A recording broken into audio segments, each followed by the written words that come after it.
Welcome to Global Morning. The death toll from flooding. Most time our politicians just bring in policies too, for sure. Incidentally, we have several more stories. The legislature was carefully crafted to 22.2% inflation rates as of April this year. What does that say about where we are as a country? I think Nigeria has resorted to being resilient. Before you call the police station, before they even leave, they'll take permission from I don't think there's really anything on ground to improve. the struggle as to strike. The Minister of Education volunteered and said, give me 2 weeks. It was alive. The president never gave me any deadline.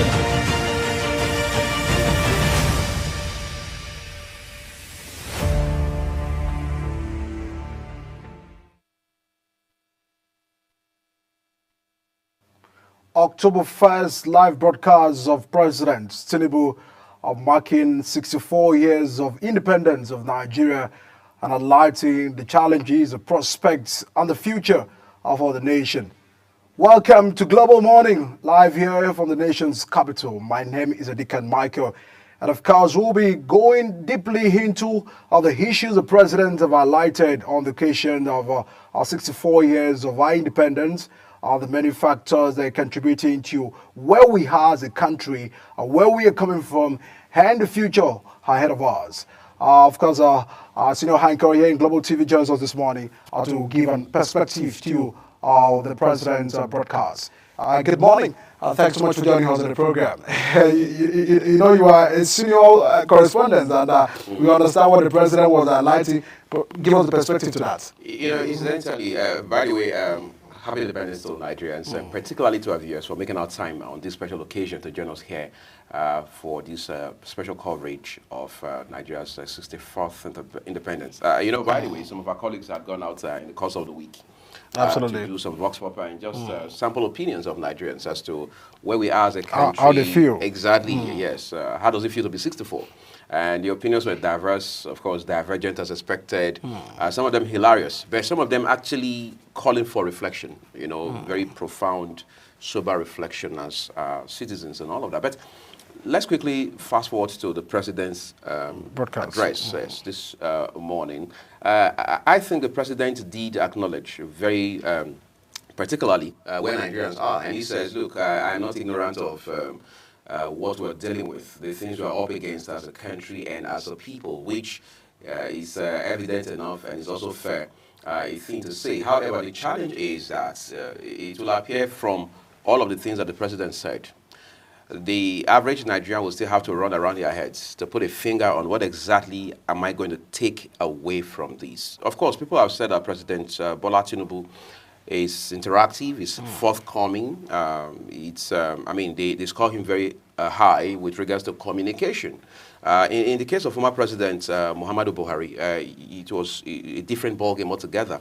All right, so President Bola Tinubu has been very forthcoming with regards to the issues. Time and again, he has said that, look, I'm not disconnected from the issues. I already knew what challenge we will be grappling with once we took office. Little wonder he said from day one he would hit the ground running. But the race has not been funny. That's one of the things that was highlighted during this broadcast just a few minutes ago. The race hasn't been funny. The president has talked about the challenges that the country is dealing with the economy, with agriculture, with health, with infrastructure. Of course, the issue of fighting corruption. But he also said something that Nigerians will naturally be very disturbed about, which is saying that we have attracted $30 billion, all right, in foreign investment. You see, for the everyday Nigerian, that is more like an elitist element. It's just a mere statistics. Exactly. It doesn't it's not the reality on ground. No, it doesn't trickle down, all right? Because the peasant farmer in the rural area, anywhere across this country today is asking, how does that impact my life? In what specific ways, all right? Absolutely. Then he talked about programs that will be rolled out for the youth. He talked about the CNG buses and all of the initiative around it. He talked about the CEPLAT mobile divestment and all of the agreements that he reached and how that will be signed in a matter of days and so on and so forth. But in the end, President Tinubu did not talk to the Nigerian this morning. I mean, when we begin to look at the content of the speech, you understand that to the moment where he highlighted on people that will be given honors, I mean, priorities was left. I mean, the cause of the broadcast, just as you've highlighted, I feel away from he has actually promised a national youth conference to bring all the young people together and all of that. That's one, and it's of course not timely. Recall August 1st to 10, the protests where the young people were protesting, even when they are giving signals about today, they're still going to go on the street to protest. So, after a month, how far can we go about the dialogue? Because that was the conversation that we're having. They were asking, can we create a platform where we can come in, to tell us how we feel? And another perspective to this is that, do we really need a conference to know how much Nigerians are faring? Do we need a conference? Or a town hall meeting. A town hall meeting. Do we need that to reduce the pump price of petrol? Do we need that, for, transportation fares and market, food inflation and all of that? So it's more of talking. It's more of talking without a tangible result on ground. But in a way, he has communicated hope. We give it to him, The government is government of renewed hope, and at all time, I think one thing that happens to a human is that you must be hopeful. And the speech of the president have also highlighted that we're sure gonna get to the better days. That you probably understand the situations that we had definitely passing through. So it means that you understand what we're going through, what Nigerians are going through. But in a way, what Nigerians are actually having is as an issue with the government is because there are no tangible results after 16 months of government. What can we really show? But APC will also push a blame to PDP that, I mean, the past government, we inherited. PDP destroyed the country, destroyed the economy and all of that. So we are trying to fix the situations and all of that.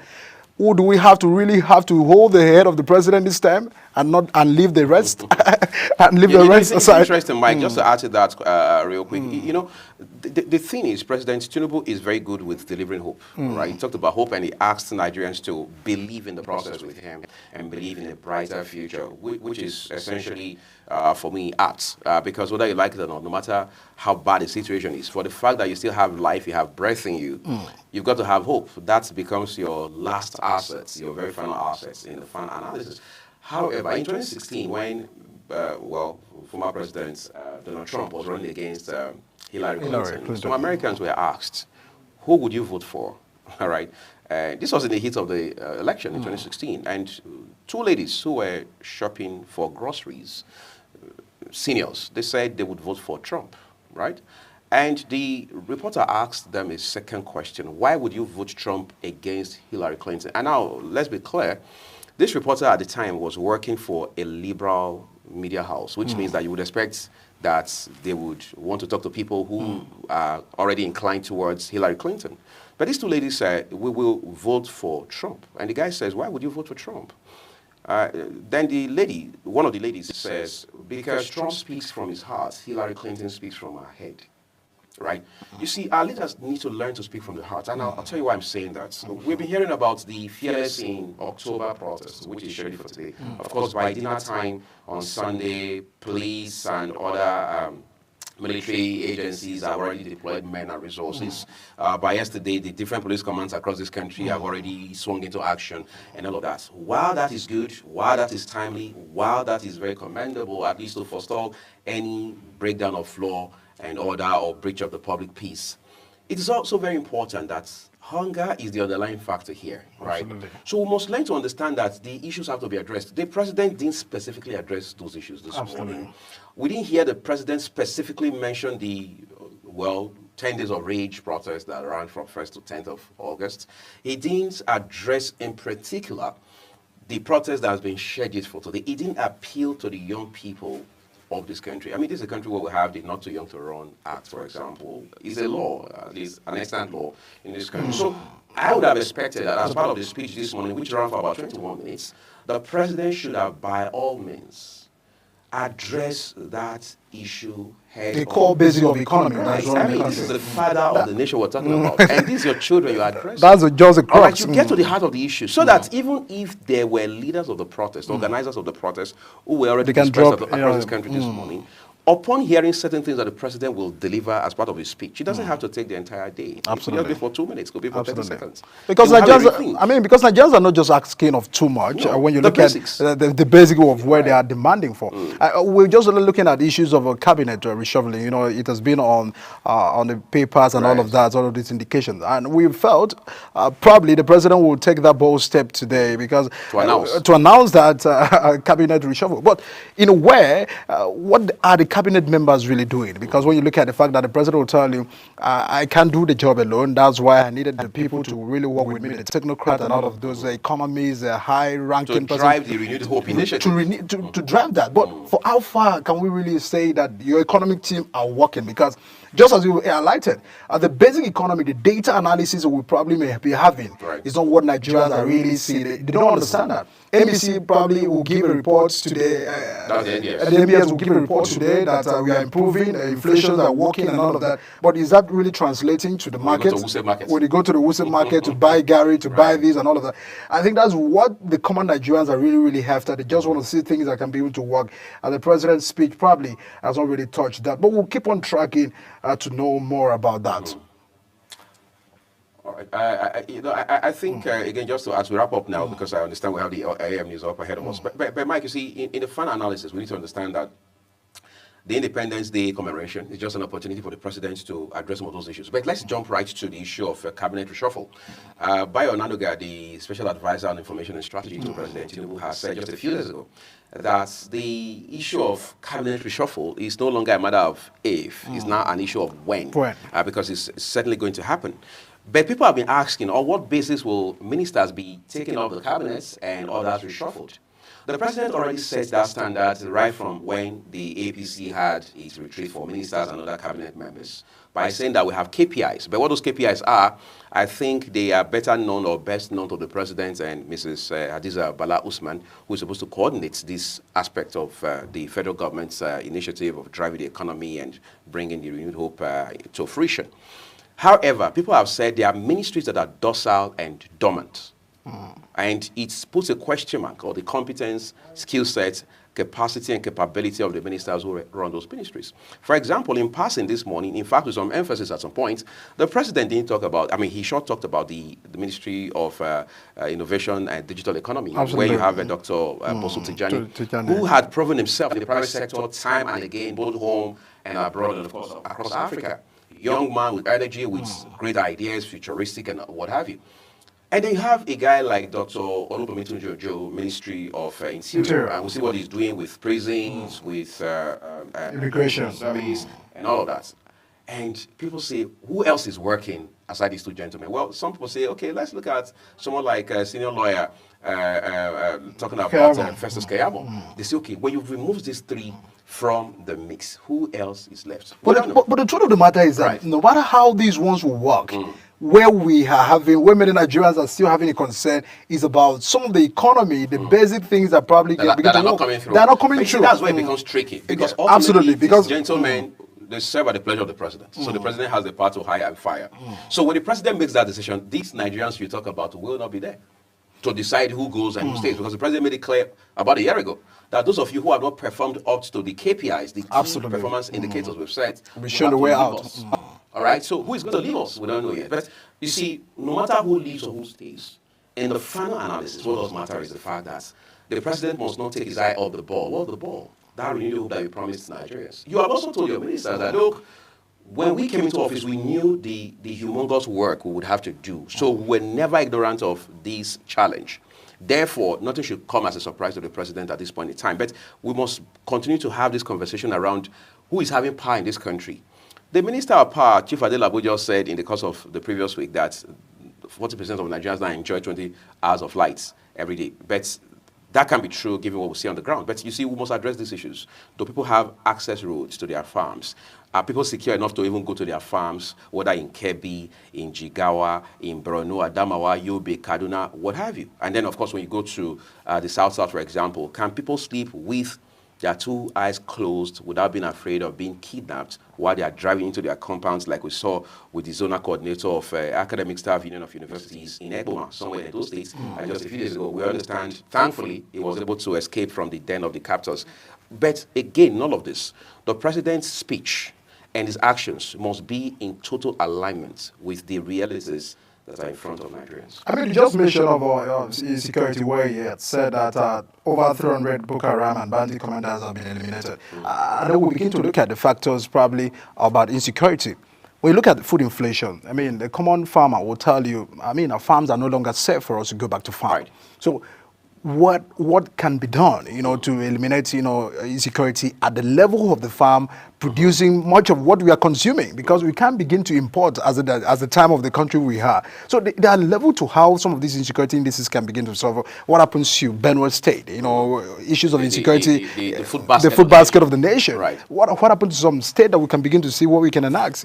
We've seen what Niger State is doing, taking charge of the state and seeing how they can have more partnership within the federal government and you just be able to drive agriculture down to the sector. How far can we go in agriculture? The president, the last count on agriculture from his broadcast was about distribution of grains to some state and all of that. But can we give an account after some months? What is the information about the state of agriculture? Because we can't say food inflation without knowing how to drive these issues, down to the grassroots. We can't begin to solve the issues of food inflation without farming. Right. So there's a total negligence and, there's a total abandonment of that particular project. I mean, because the president has not highlighted that. What is in for agriculture? A common farmer, a common Nigerian who serve as, how much you buy food, was paying attention to all of these things. Right. So because we had 40,000 naira, 50 kg bag of rice will be sold at 40,000. You have to come with your NIN and all of that. But is it sustainable? If I buy a bag of rice today, what's the modality for the distribution? For the distribution, how far do we go that the persons that are managing this situation will not begin to share for the family members and all of that? So we've seen all of this come and go. But what we can begin to tackle are the two things that probably Nigerians are really having much interest about. Agriculture, the economic and all of that. We're floating the naira at a time we will remove fuel subsidy. It's still a convention we cannot exhaust. Dollar is over 1,600. I was just watching a program yesterday where an APC member was asked, would you imagine at the time we'll have to be able to exchange a naira, 1,600 naira to a dollar? Do we imagine that we'll get fuel at 1,000 naira? Away from that, yes, it's a good policy, it's a good decision that the president has to make. What are the remedies? That's the question Nigerians are asking. Right. What are the steps you've taken to cushion the effect of this hardship? This is what Nigerians were looking up to, and of course in the broadcast of the president. Right. The thing is, I like the fact, Mike, that the president also had to just specifically comment Governor Bago of Niger State, and in passing also mentioned the governor of Nasarawa State and another governor from the north. You see, Governor Bago is called the former governor for a reason, right? But the question I keep asking myself every day I see him on television, of course it was at the UN recently as well, is how many governors in the northwest, not even go the whole country, in the north, are taking a clue from what he's doing, right? He has been able to match words with action so far from what we see.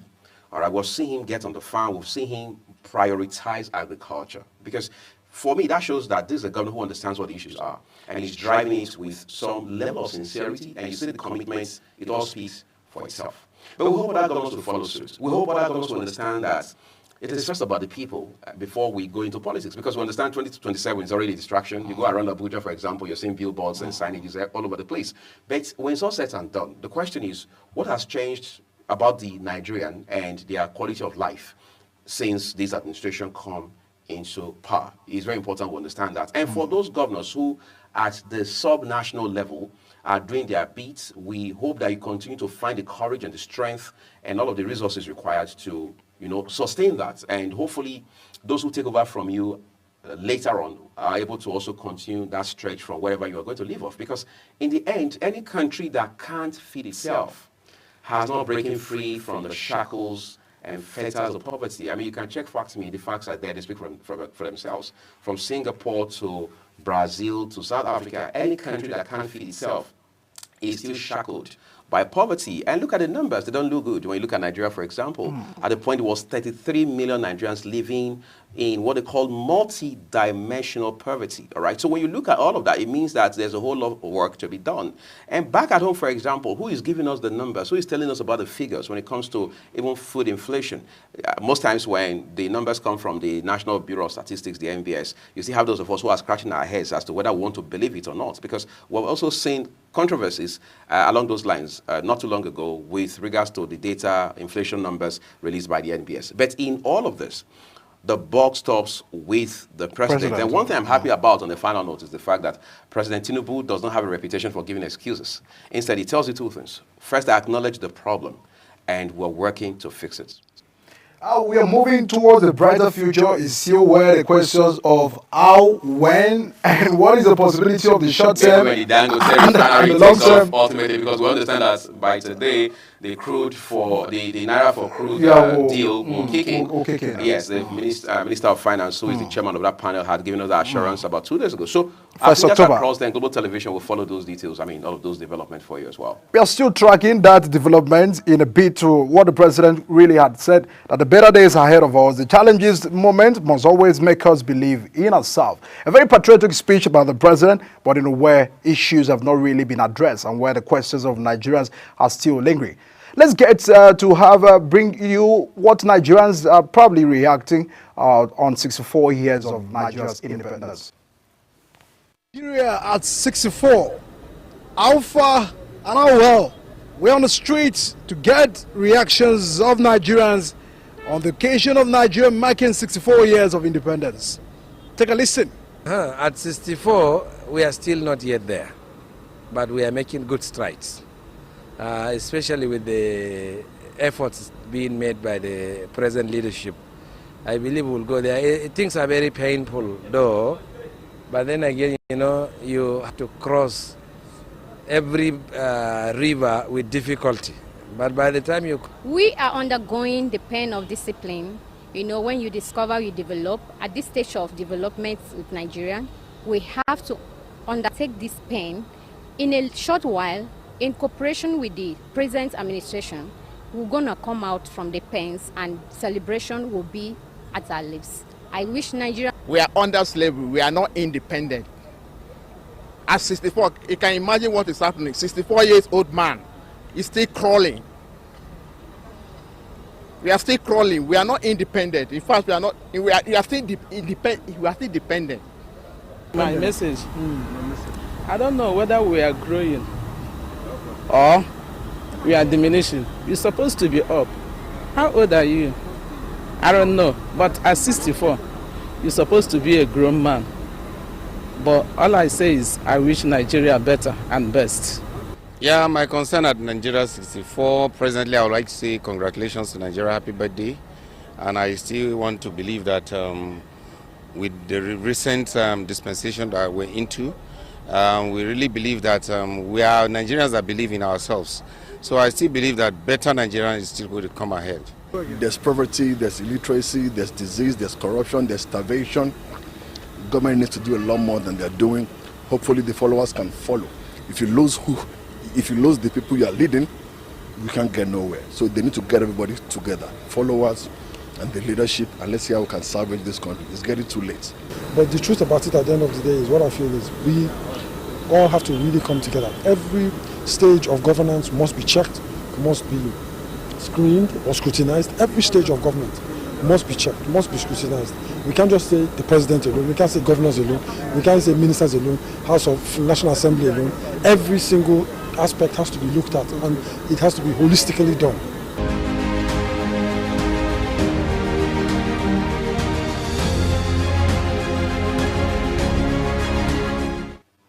Echoes from the streets and reactions by Nigerians, very patriotic Nigerians who really still communicate, hope in the face of all of these, probably the challenges we're being confronted with. We of course really have to understand our perspective of many Nigerians. Yes, they do not just want, they know that this is the only country we have, but we can't take the patience of Nigerians for granted. I think that's really the message we really have to pass.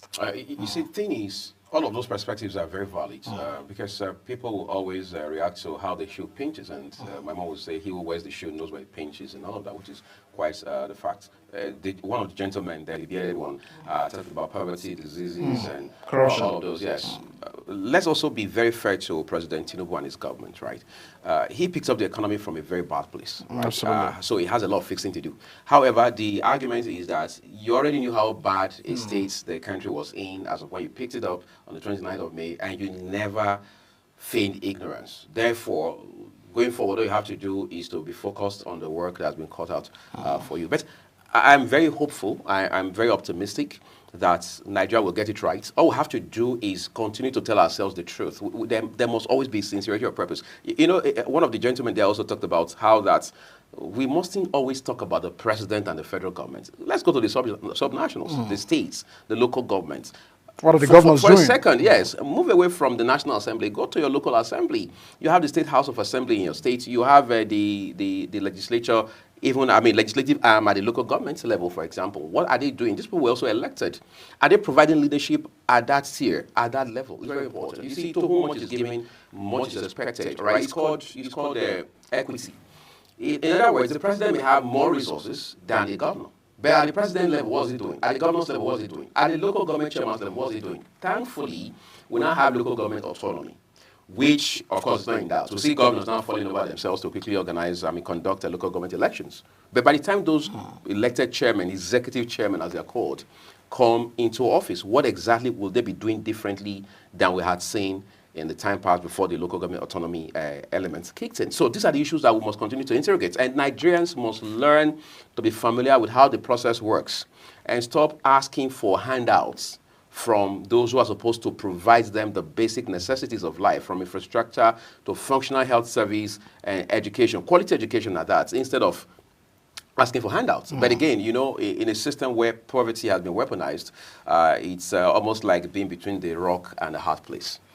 The people will always have a say, and the reason why we must come together, putting all hands on deck just to be able to drive some of these development, is that development is local. And we must begin at the local level to the state level, and then of course where the national always have a big role to play. The attention is still on the federal government, reasons because the tough policies and the hard decisions were taken by the federal government. But how far is it going down? Are the steps and the move by the federal government to cushion this effect on the programs and the projects initiative, is it really getting to the grassroots? These are the questions we are asking, and just as the president have called on many Nigerians to continue to have patience that the better days ahead, we are still counting and keeping watch to know better. Shortly, by 8, we'll bring you the AM News here on the program. Do stay with us.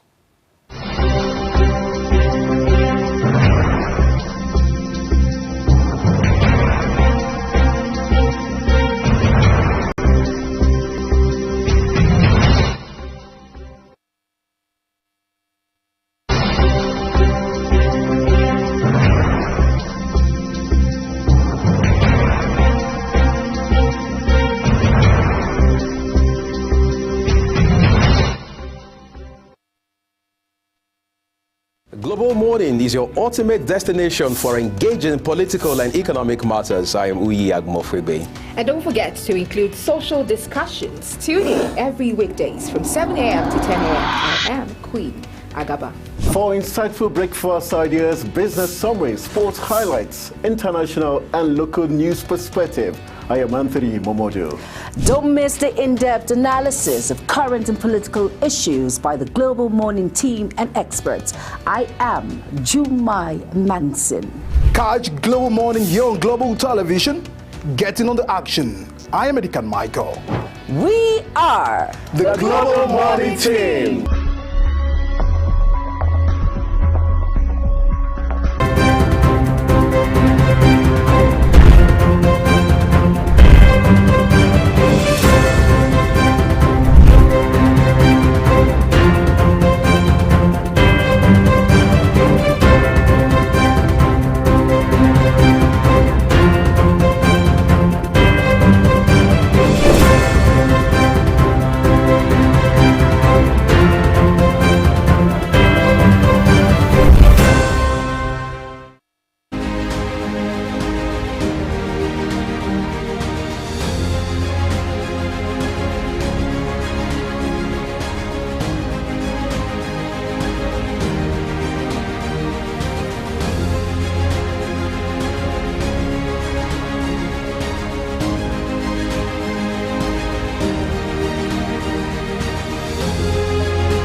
Happy Independence Day, Nigeria. Welcome to all our viewers in Nigeria and around the world to the AM News on Global Television, coming to you live from the nation's capital, Abuja.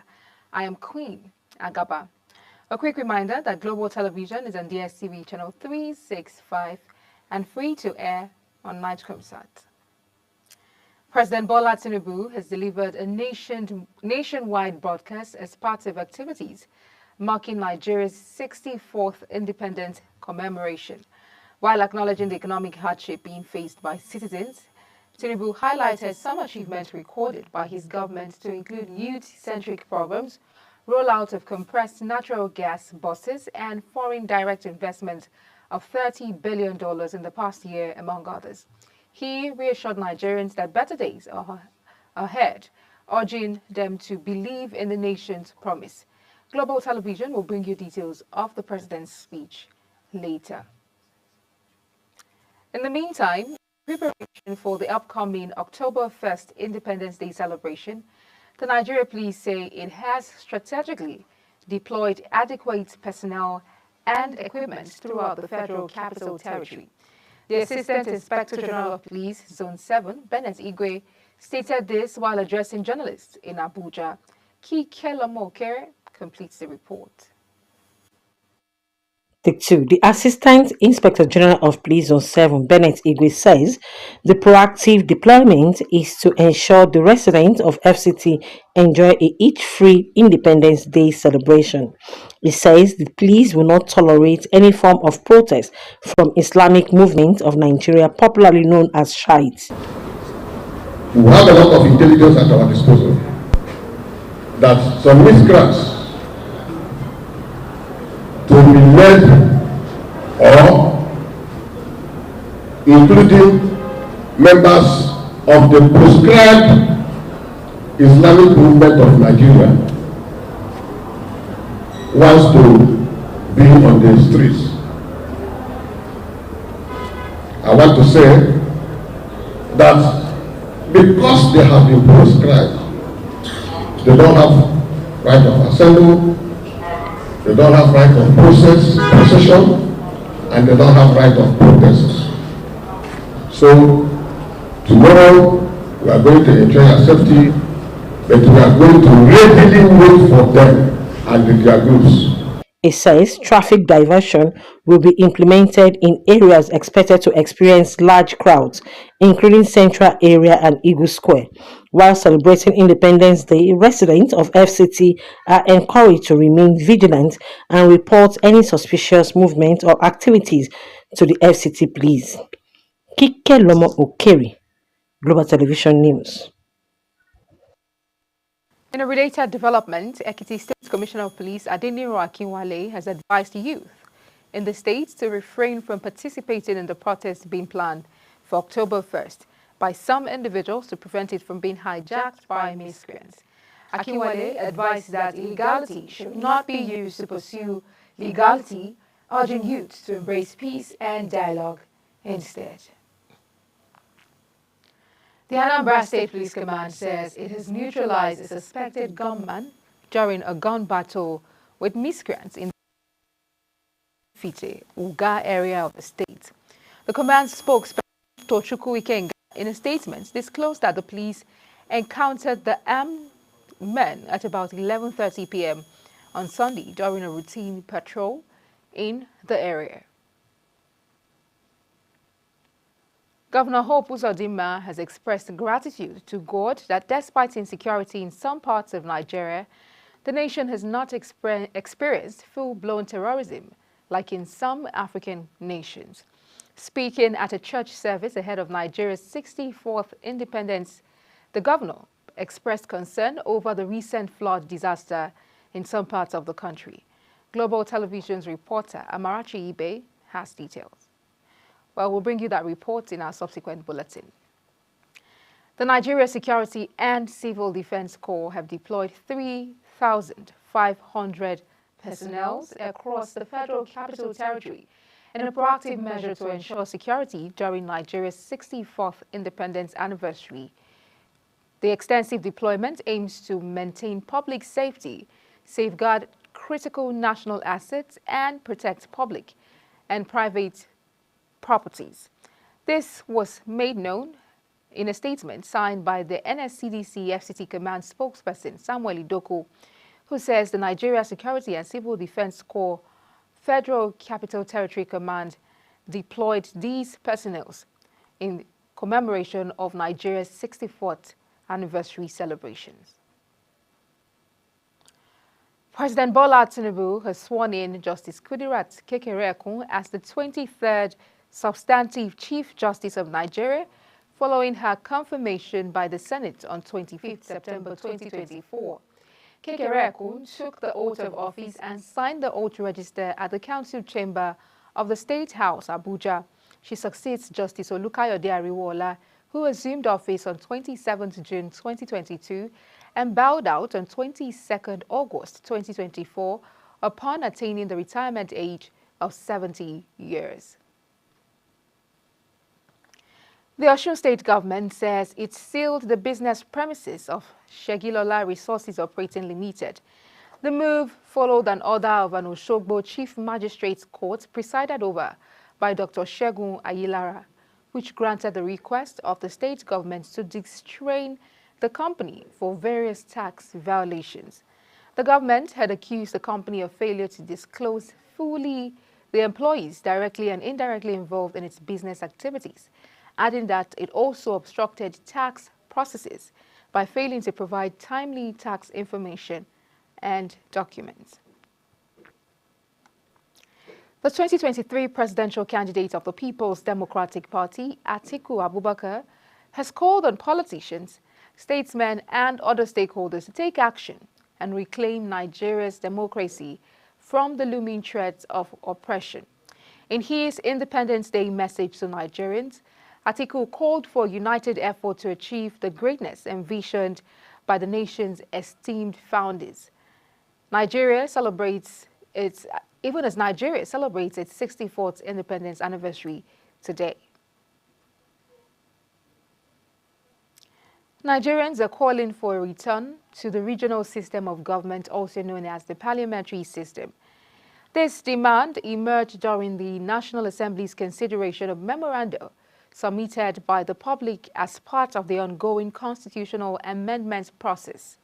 Among the 56 memoranda received, prominent issues include regional government, unicameral legislature, local government autonomy, state police, gender equality bills, and the inclusion of traditional rulers in the Constitution. Justice Peter Lifu of the Federal High Court in Abuja has barred the Independent National Electoral Commission from releasing the voters' register to the Rivers State Independent Electoral Commission for the upcoming local government elections scheduled for 5th October 2024. Justice Lifu issued the order while delivering judgment on a suit brought before him by the All Progressives Congress in Rivers State.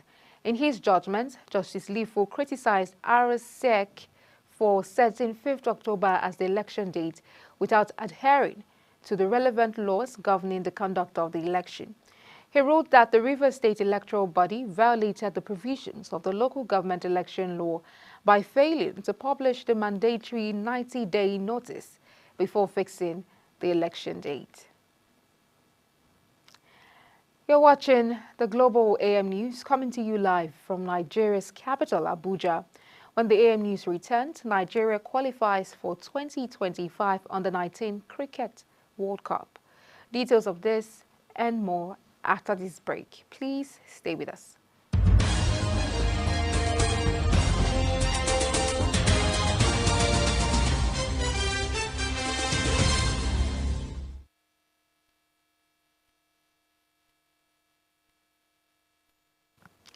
Many thanks for staying with us. If you've just joined us, this is Global Television bringing you live broadcast of the AM News. The federal government has reiterated its unwavering dedication to ensuring that mining activities in Nigeria are conducted in a manner that is not only sustainable and responsible, but also fully aligned with both national and global environmental standards. It says by implementing stringent regulations and promoting best practices, The government aims to safeguard the environment for future generations while encouraging responsible investment in Nigeria's rich mineral wealth. The Permanent Secretary, Ministry of Solid Minerals Development, Dr. Mary Ogbe, gave the assurance during a sensitization program for mineral title holders, mining host communities, and relevant stakeholders at Kefi, the Nasarawa state capital. In business, the Technical Subcommittee on Domestic Sales of Crude Oil in Local Currency confirmed that the supply of crude in Naira by the Nigerian National Petroleum Company Limited to the Dangote Petroleum Refinery is to begin on Tuesday, October 1st. On September 13, 2024, the committee announced that the Federal Executive Council, under the leadership of President Bola Tinubu, approved the sale of crude to local refineries in Naira and the corresponding purchase of petroleum products in Naira as well. The Central Bank of Nigeria disclosed that credit to the federal government increased by 11.33 trillion naira, or 57.11% to 31.15 trillion naira in August, from 19.83 trillion naira in July. The latest money and credit statistics from the CBN revealed a trend of fluctuating borrowing by the three tiers of government from commercial lenders over the past month. In June, the credit figure stood at 23.93 trillion naira, up to 19.98 trillion naira in April, but lower than the 28.38 trillion naira reported in May. The World Bank has approved 3 new loan requests totaling $1.57 billion in financing for Nigeria. The multilateral institution says the approval is to support the federal government in scaling human capital through better health for women, children, and adolescents. It also noted that the approved project would also help build resilience to the effects of climate change, such as floods and droughts, by improving dam safety and irrigation. Dangote Group has said it plans to transport refined petroleum products by sea. This announcement was made in a statement by the senior advisor to the group president on special projects and strategic relations, Fatima Wali Abdurrahman, who noted that the construction of a jetty in the Lekki Free Zone to handle bulk cargoes during the refinery's development. The group stated that the initiative aims to elevate pressure on road networks while facilitating exports to other African countries. 6 of China's biggest banks say they will tweak interest rates on mortgages for existing home loans following a request to lower them from Beijing's central bank. State media says as the country seeks to pull itself out of housing slump, the measures are the latest in a raft of pledges out of Beijing since last week, aimed at kickstarting the world's #2 economy. The weak property sector has long accounted for around a quarter of gross domestic product and experienced dazzling growth for 2 decades. On the foreign scene, Ryan Routh, the 58-year-old man accused of plotting to kill Republican presidential candidate Donald Trump at his Florida golf course, pleaded not guilty to several federal charges. His lawyer, Christy Militello, entered the not guilty plea during a brief arraignment in a West Palm Beach federal courthouse and requested a jury trial. Wearing a beach prison uniform and shackles on his wrists and ankles, Routh answered, "Yes, Your Honor," when the magistrate judge asked him if he was aware of the charges against him. The health minister announced that 6 people have died from an outbreak of Marburg virus in Rwanda. Marburg, with a fatality rate of up to 88%, is from the same virus family as Ebola. It spreads to humans from fruits, bats, and then through contact with bodily fluids of infected individuals. Sabin Nzanzimana says most of the victims were healthcare workers in a hospital intensive care unit. 20 cases have been identified since the outbreak was confirmed. The body of Hezbollah leader Hassan Nasrallah, killed in an Israeli airstrike in southern Beirut, has been recovered. Hezbollah says airstrike also killed Ali Karake, the group's top commander in southern Lebanon. A medical source and security source say Nasrallah's body was found intact at the site of an Israeli air attack on Beirut's southern suburbs. The UK has closed the chapter of its 142nd year history of coal-fired power, marking a symbolic and pivotal moment in the global shift towards cleaner energy.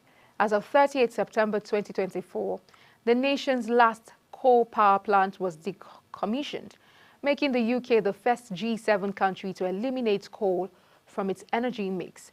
This move, occurring in the birthplace of the Industrial Revolution, not only signals the end of an era, but also reinforces the global momentum towards renewable energy sources, positioning solar and wind at the forefront of the future.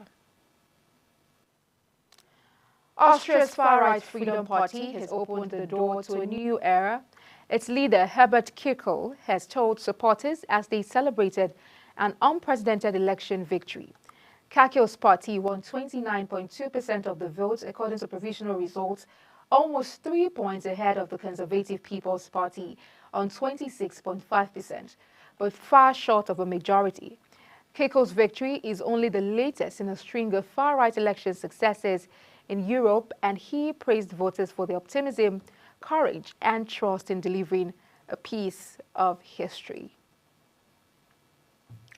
Search and rescue teams of Nepal's capital picked through wrecked homes after what is receded from monsoon floods that killed at least 192 people around Himalayan Republic.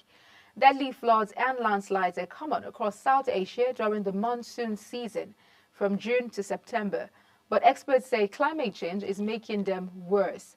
Entire neighborhoods in Kathmandu were inundated after the heaviest rains in more than 2 decades, with the capital temporarily cut off from the rest of Nepal after landslides blocked highways. In sports, former 2-time heavyweight champion Anthony Joshua has been handed a 28-day boxing suspension following his knockout defeat to Daniel Dubois at London's Wembley Stadium. The British Boxing Board of Control issued the ban, a standard procedure for fighters who suffer TKO losses. According to the Association of Boxing Commissions and Combative Sports, Anthony Joshua has been banned for just under a month by the British Boxing Board of Control. According to the association, it is not unusual for a fighter to receive a medical suspension after suffering a TKO or KO loss. Nigerian striker Victor Osimhen reportedly has a 90 million euros release clause for a permanent move during the Nigerian international, who joined Galatasaray on loan earlier this season and had previously attracted interest from clubs like Al Ahly, Chelsea and PSG, although negotiations fell through during the summer. Before his loan move, Osimhen extended his contract with Napoli until June 2027, with his release clause lowered from 130 million euros to 75 million euros. Nigerian table tennis icon Quadri Aruna made a bright start to his World Table Tennis China Smash by defeating Benedict Ola 3-1 in a round of 64 match at Shijingshan Shugang Park, Beijing, China. The world number 19 thus progressed to the round of 32 of the tournament with $2 million prize money, which runs from September 26th to October 6th. The 39-year-old, whose highest world ranking stands at 10, making him the first African player to be ranked in the top 10 in the world, looks to make up for his dismissal outing at the 2024 Olympic Games in Paris, where he got eliminated in the round of 64 in men's single table tennis by Eduard Ionescu of Romania in a comeback game of 4-3. And that's it on the Global AM News, and it came to you live from Nigeria's capital, Abuja. We're on DSTV, channel 365, Star Times, channel 276, and free to air on Nigerian-Sat. Kindly follow us across all social media platforms using @Global Television NG and other handles now showing on your screen. I am Queen Agaba. Thank you for watching and happy Independence Day once again.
"64 years of Nigeria's independence" were We're still celebrating. I don't know for how long we will continue to celebrate about the independence of the country, where many citizens are still arguing that the country is not really, truly independent. But for the facts of significance, we are marking 64 years, October 1st from 1960. We will continue to make perspective to all of this consideration, owing to the fact that the president have actually given a broadcast highlighting the journey so far and where the administration is taking Nigerians to, and highlighting the challenges, the prospect of the country, and the fact that he inherited an economy we is trying to fix. But the question many Nigerians are still questioning and asking is, for how long would all of these be over? Good morning, Queen Agaba. Good morning. And happy independence.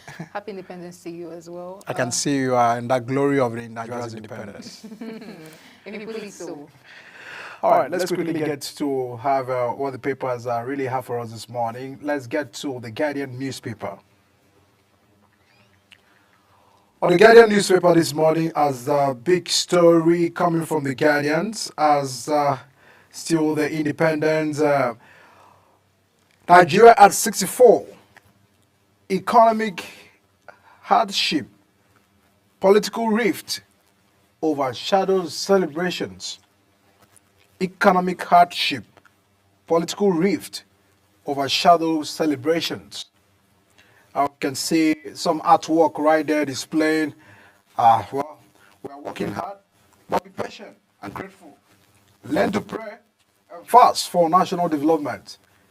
Nigeria 64, that is a big artwork right there at the Guardian, front page of the Guardian, which details of that is on page 6. Now, new CJN, Akpabio, Mota set agenda for Kekerekun, and that is on page 5 of the Guardian newspaper.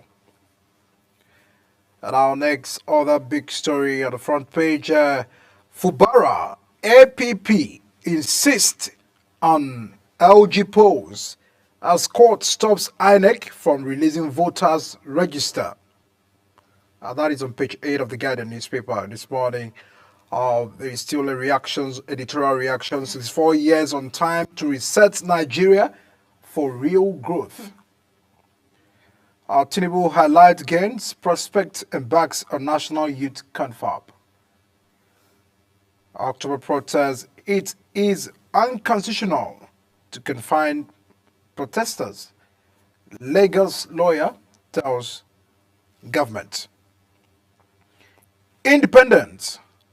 Atiku, NLC, caution politicians against undercutting democracy.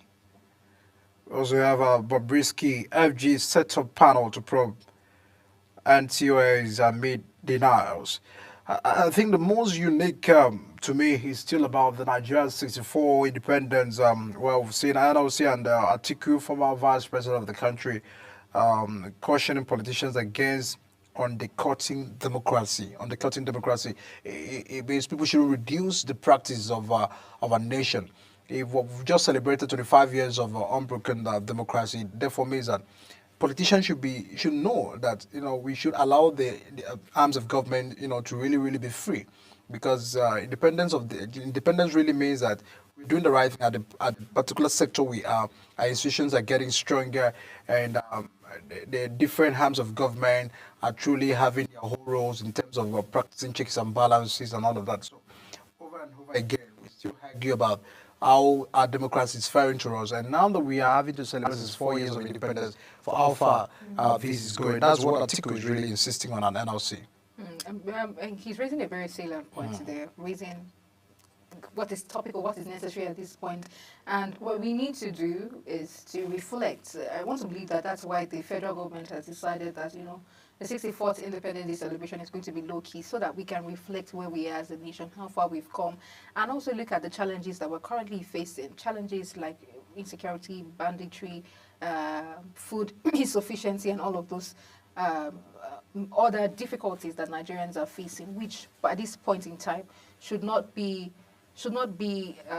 what what is at the top of it. You know, we should be talking about, we should have come to that point where we should be talking about innovations, talking about next level, talking about tech, talking about, of course we're doing all of that, but you know, a country where we still have the basics lacking, the necessary, like security, when security of lives and businesses have not been guaranteed yet, we can't even fully talk about digitalization, talk about tech, talk about innovation, talk about all of those things that are focal for a nation. So I want to believe that the option of you know, taking this day, this celebration as a time to reflect on how far we've come it only makes sense at this point in time, looking at how and where we are now and how we've gotten here. You know, it's only important that we take out this day. The celebration is low-key because I don't want to say there's nothing worth celebrating, but it should be a time for us to reflect from the 90s, 1960, 1999, up till now. We really made significant, you know, and strategic progress. So I think it was raising a point, and I want to believe so is it for other stakeholders and other people who are, you know, privileged to speak. Yeah, that's the reactions of stakeholders. But let's just get to that artwork I earlier read out the headlines on The Guardian. Right at The Guardian, it was having a hard work, very beautiful hard work. We are working hard. Be patient and grateful. Learn to pray and fast for national development. And I think in the broadcast of the president, he has also, you know, highlighted the gains and prospects of our national, of the country today, and also the call to embark on a national youth convert. Over and over again, we've seen government really saying, be patient, you know, really endure. And Nigerians will tell you, these are the first time we're hearing that there are many administrations gone past that really will tell you things are gonna work. Be patient with us. We are fixing the situation. Recall, you know, recession didn't just start in this administration. Even the many administrations have always passed through recession, but it looks that Nigerians are probably at the moment running out of patience. And I don't know how sustainable this call again of patience, this call again of endurance, this call again of prayers can really go. It's really concerned right there on The Guardian. Do well to get the paper from your vendor so as to get the reactions and better perspective to The Guardian newspaper this morning. Over to you, Queen. Our next point of call will be the Vanguard newspaper. We'll be looking at the Vanguard newspaper now. And the front page of the Vanguard newspaper, big story there says, protest, police talk tough, organizers allege intimidation. Several riders to that story, one of which is nobody is harassing organizers. According to federal government says organizers are not being harassed. And we have IGP orders water light security nationwide. AIG Igwe warns against protest, says miscreants and shites want to hijack the process. We won't allow protest or procession in Abuja. FCT command deploys anti-riot officers, equipment, and counter-explosive personnel as well. No going back on protest despite intimidation. This is accredited to Showore. Keep away from parts. Labour wants. Keep away from ports, I beg your pardon. Labour wants miscreants and protesters. Northern coordination pullout. CSOs divided in Edo, Oshun. Group mobilizes residents. Coalition kicks against protests in Kaduna. These stories around the protest, you find that on page 5 of the Vanguard. We have Nigeria at 64. Great ideas, willpower equal to, there's a question mark there. Great ideas minus willpower equal to a fool and his errand. You find that article on 21 and 23 of the Vanguard newspaper. Bobrisky, federal government inaugurates 5-member probe panel. Nigeria at 64, Jonathan Atiku, governors, NLC, and others urge unity to tackle nation's challenges. Food crisis, we are focused on eliminating terrorists and bandits, according to President Tinubu. And also we have underneath the nameplate, Rivers local government poll, conflicting order bars INEC from releasing voters register to RCEC. CJN swears in his son, Obani, Ati, and John, 84 others as senior advocates of Nigeria. Banditry, experts fault Governor Lao's allegation against Matawale.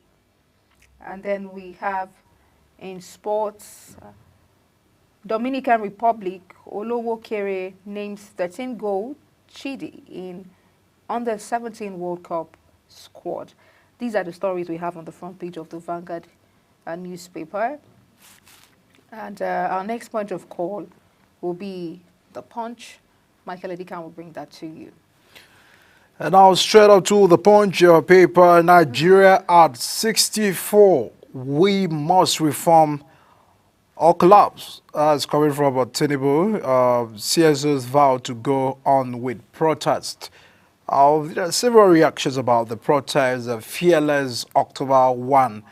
It very looks like the security have also raised concern, and there are a lot. I think while coming to work this morning, we really find some of them in very strategic places and locations in the southern cities right here in the Federal Capital Territory, manning all the necessary positions in respect to arresting the situation if it gets to be out of hand about the protesters. The Punch, just very little headlines. We also have the concern of the milestone of the Renewed Hope agenda. Well, probably this is really to highlight what the president may be doing for the past 16 months in office. We've seen the oil and gas sector. We've also seen insecurity. We're also seeing foreign exchange reserves. A couple of non-oil exports at $2.7 billion. And all of that, $70,000 minimum wage. The financial autonomy to local government. All of those achievements of the administration have been highlighted. The questions again, still in alpha on how this is really impacting the life of Nigerians. That's the questions many Nigerians are still asking. I think that displayed from the Punch is coming from the Ministry of Information and National Orientation. That's just a very few from the Punch, which lastly alleged 27 billion naira fraud. Ex-Taraba government Ishaku remanded in custody. That's on page 4 of the Punch newspaper. Get the paper so as you have more details on these headlines from the Punch. Over to you, Queen. Our next point of call will be the Daily Trust newspaper. And the big story is centered around hardship. Says hardship, I am committed to sustainable solutions. According to President Tinubu, says country winning war against insecurity, unveils plan for 30-day youth confab. And then Nigeria at 64, with President Tinubu, our nation will rise again. These are the stories we have on the front page of the Daily Trust. Our next point of call. The Daily News Hub. Let's very quickly get to catch up with the Daily News Hub paper coming up. Edo Gaba fallout. Obaseki wife gets out of Nigeria. Flee to Venice. Writer says the government proceeds on terminal leaves, hands over state affairs to SSG. Direct SSG to prepare, submit handover note to governor-elect on November 12. That's a good sign right there from the former, the sitting governor of the Edo State, Obaseki, which will be exiting office from November 12. Rivers crisis. I can't give my kidneys, liver to remain governor, says Fubara.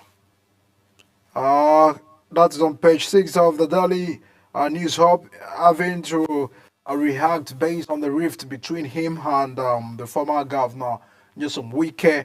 I can't give my kidneys and liver to remain governor. That's the governor blowing hot, probably in response to the back and forth concern and the issues on rift between the former governor of Rivers State and the sitting governor Fubara. Police seal Edo Deputy Governor Shaibu's office. Writers after Obaseki urged report to IGP on plans to break into government house. Others are Independence Anniversary Service, Nigeria's brightest day ahead, says Akpabio. Jonathan flushed out Boko Haram, but service chief can't pick up. 3G, that's coming from a senator. ASU threatens strike after expiration of a 21-day ultimatum to FG. 40% of Nigerians enjoy 20 hours power supply daily. And that's coming from the minister. It's only Nigeria that you steal money and work freely. That's Senator Ndume. Alleged 15 million naira bribe. Bobrisky sues very dark man for 1 billion naira.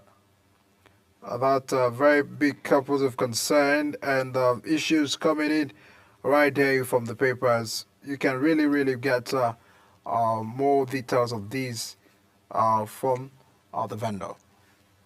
Our next point of call now will be the first news. First news for you. Big story, 64th Independence Day celebration. IGP orders maximum security nationwide.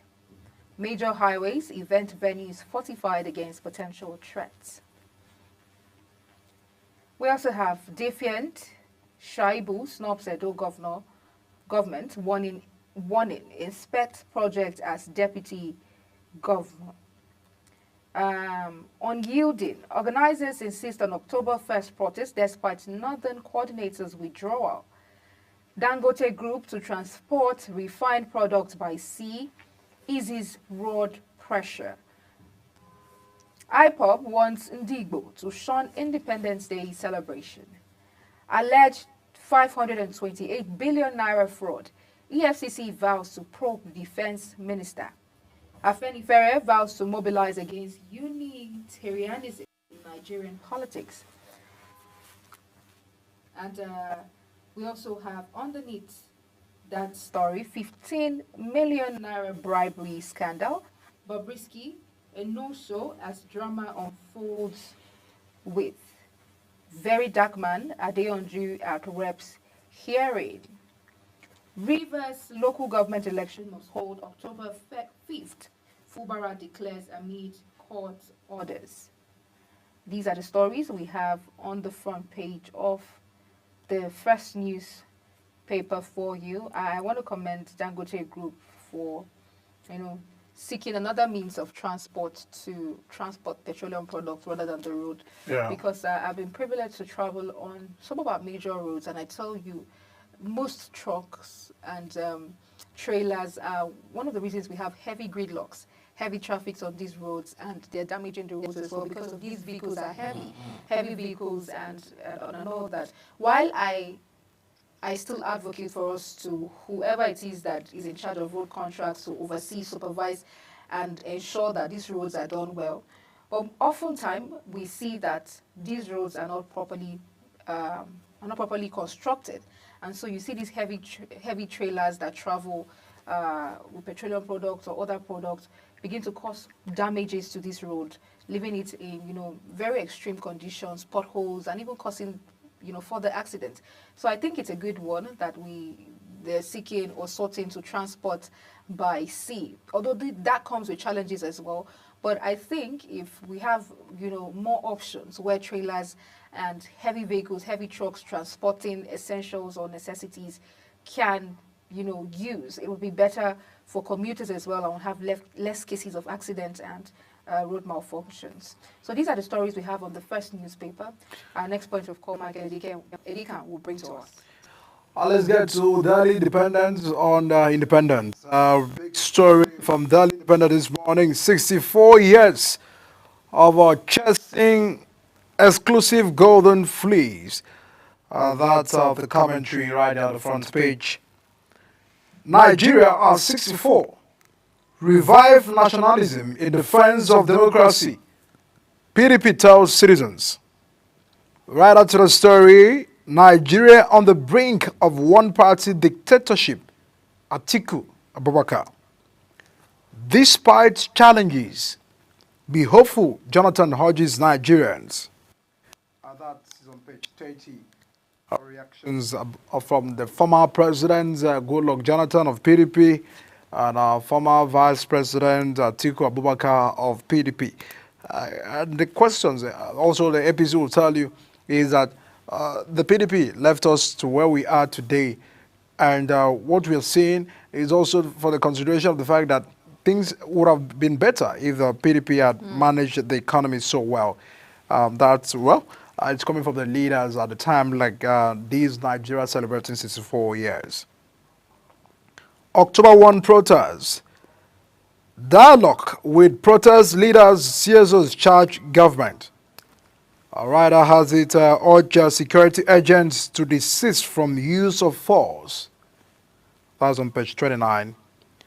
Learn to protest within limits of law. NLC president tells members. That's on page 28 of the Daily Independent.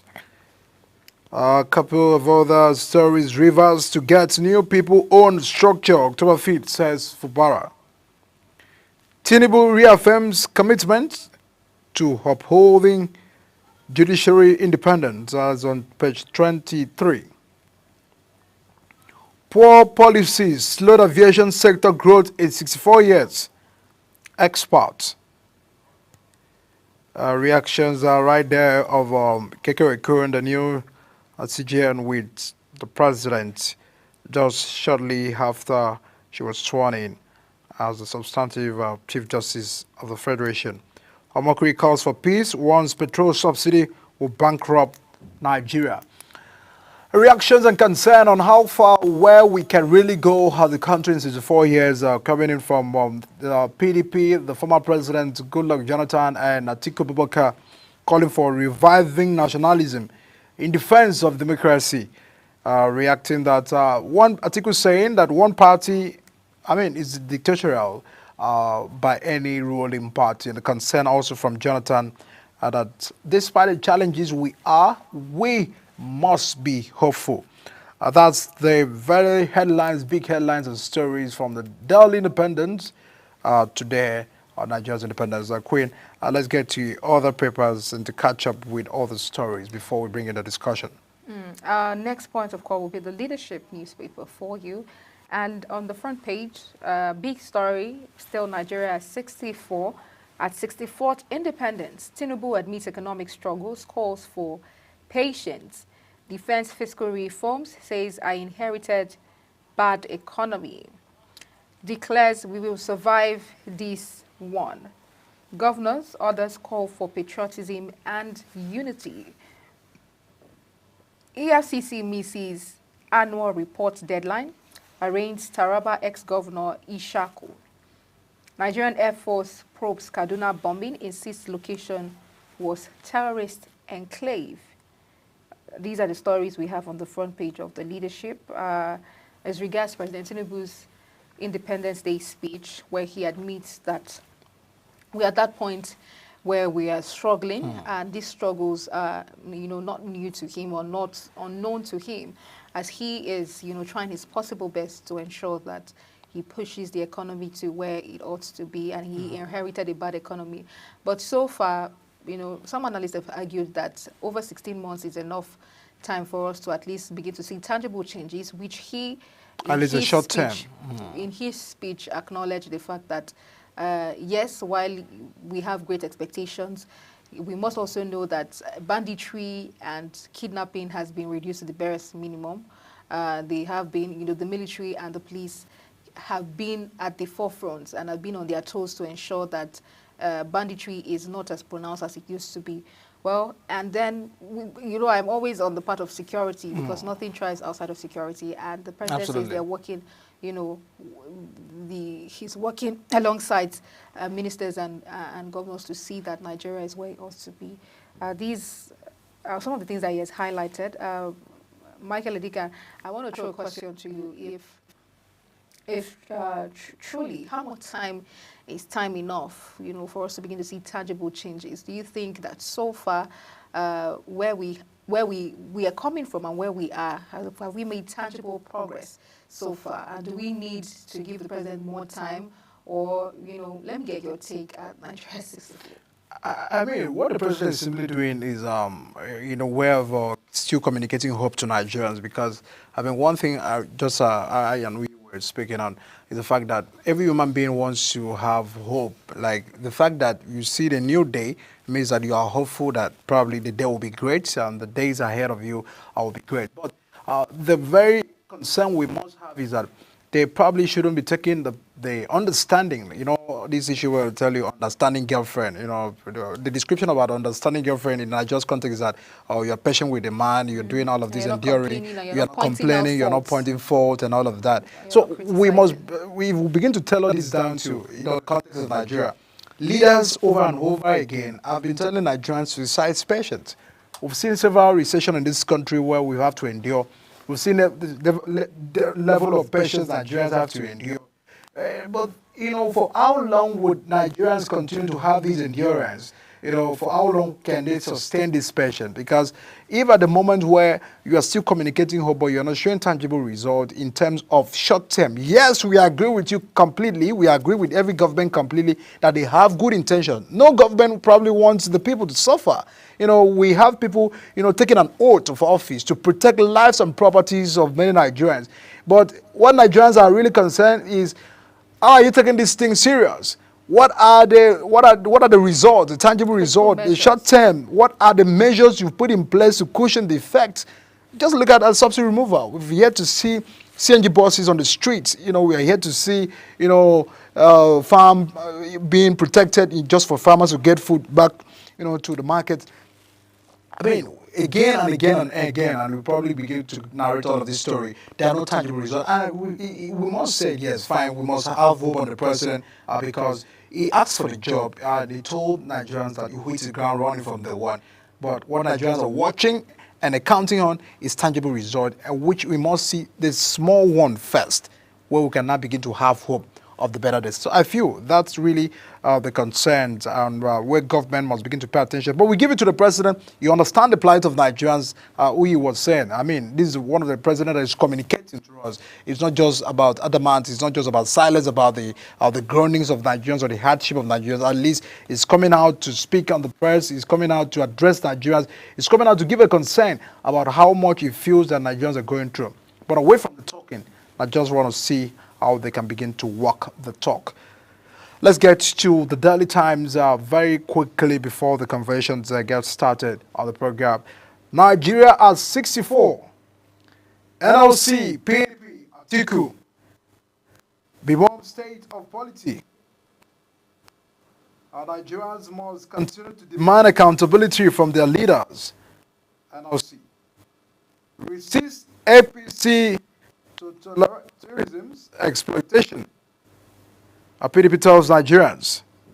At 64, Nigeria lacks political inclusivity. Free, fair elections, says Atiku. I've seen a couple of these play right there. The hardship, the groanings of many Nigerians as to how far we are going in the country. And again and again, the people are speaking. Tinubu swears in justice, Kekere Ekun as CJN pledges to preserve sanctity of judiciary. 64th independence, IGP orders watertight security nationwide. UBA achieved 40% earning growth to 1.337 trillion naira, declares 2.0 interim dividend. That's on page 24 of the Daily Times. The troops eliminate 8 terrorists, rescue 40 hostages, Army.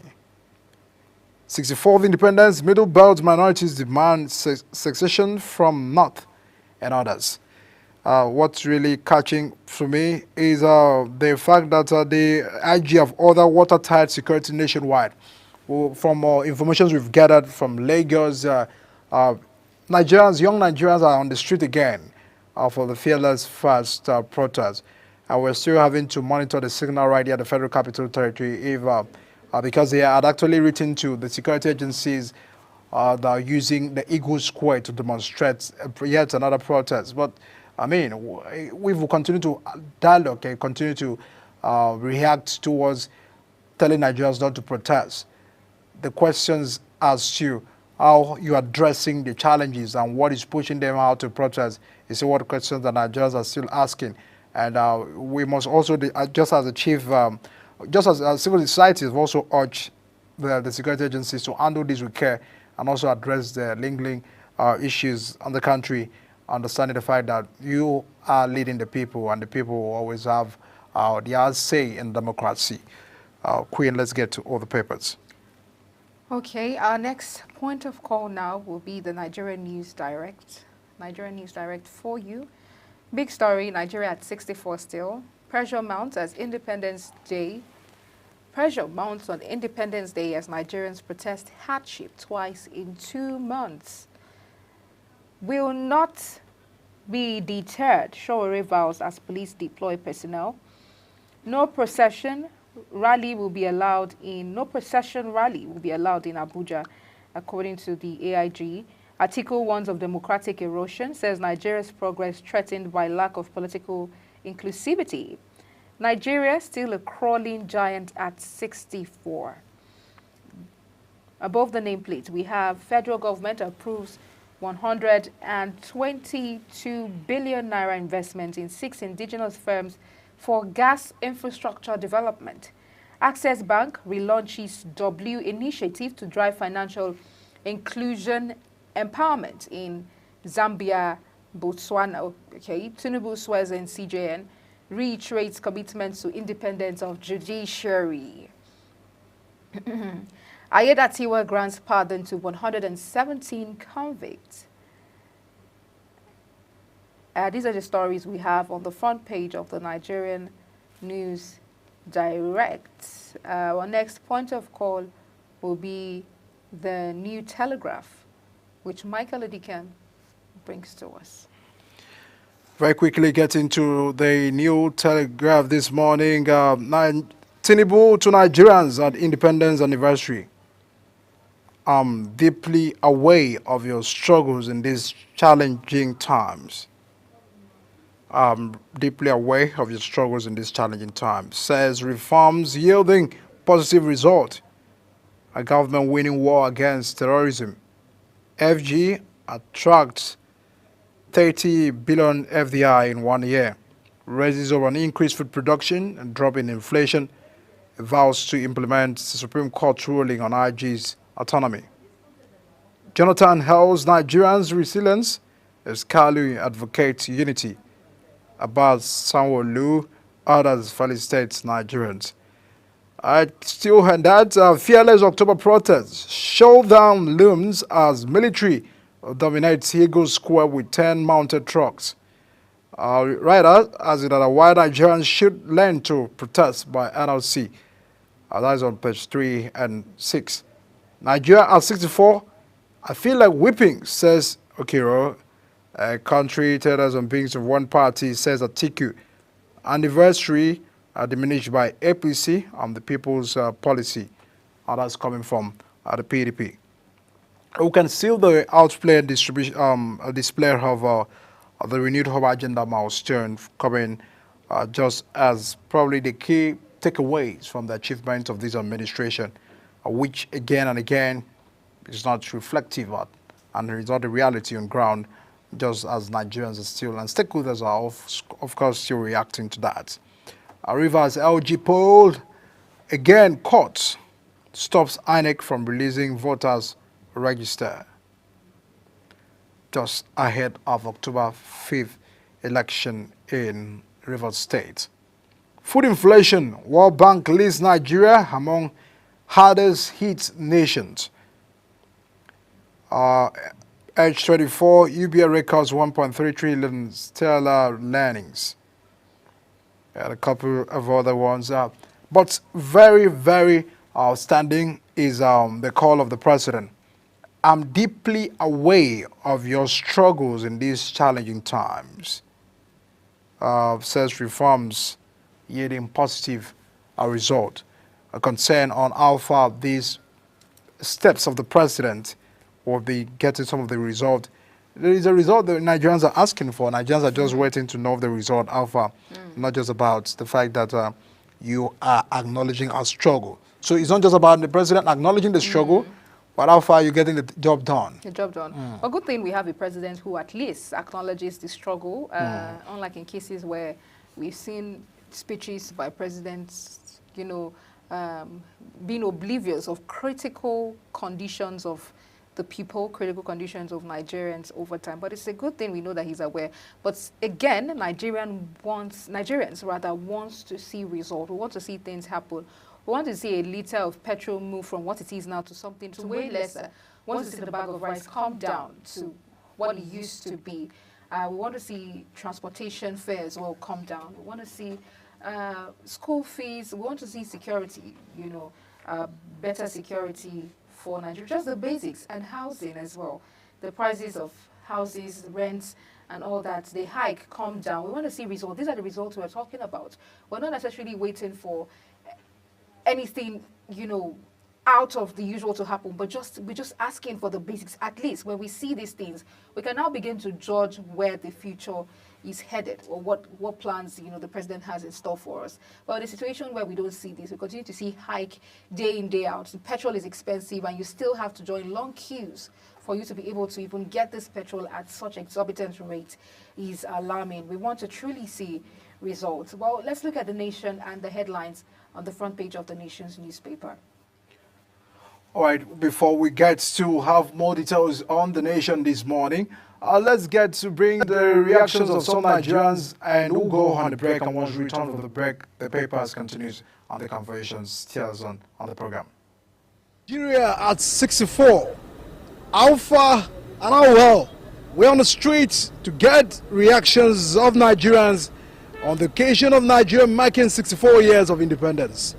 Take a listen. At 64, we are still not yet there, but we are making good strides, especially with the efforts being made by the present leadership. I believe we'll go there. Things are very painful, though, but then again, you know, you have to cross every river with difficulty. But by the time you... We are undergoing the pain of discipline. You know, when you discover, you develop. At this stage of development with Nigeria, we have to undertake this pain.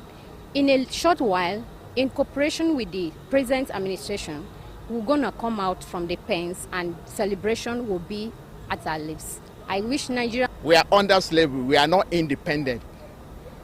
At 64, you can imagine what is happening. 64 years old man is still crawling. We are still crawling. We are not independent. In fact, we are not. We are still independent. We are still dependent. My message. I don't know whether we are growing or we are diminishing. You're supposed to be up. How old are you? I don't know. But at 64, you're supposed to be a grown man.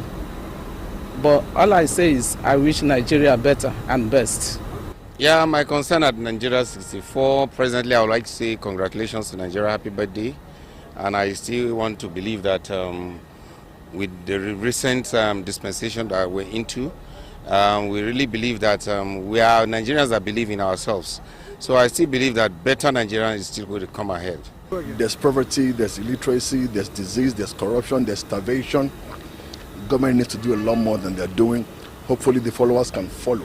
If you lose the people you are leading, we can't get nowhere. So they need to get everybody together, followers and the leadership, and let's see how we can salvage this country. It's getting too late. But the truth about it at the end of the day is what I feel is we all have to really come together. Every stage of governance must be checked, must be screened or scrutinized. Every stage of government must be checked, must be scrutinized. We can't just say the president alone, we can't say governors alone, we can't say ministers alone, House of National Assembly alone. Every single aspect has to be looked at, and it has to be holistically done.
Many thanks for staying with us. We just looked at the reactions of Nigerians as regards the Independence Day celebration in Nigeria. 64 quite interesting reactions we have right there. But let's look at the Nigerian Tribune, the front page of the Nigerian Tribune and the headlines.